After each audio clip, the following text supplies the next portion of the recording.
मैं भी आ गया हूँ पकड़ने के लिए।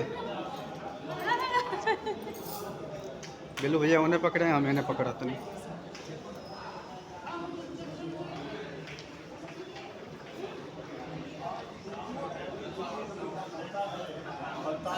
जाते हैं जिनकी हाथों में दम होता है।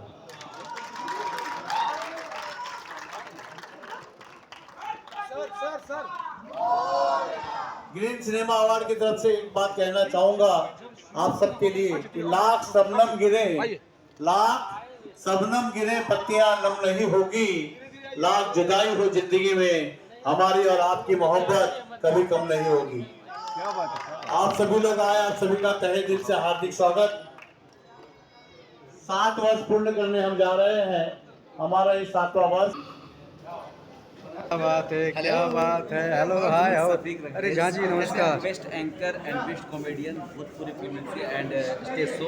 मेरे परम मित्र भी। इस वक्त एक नई चीज़ शुरू की गई थी राखी साउंड वाले में। ये जो है हमारे परम मित्र भी हैं। कुछ हो जाए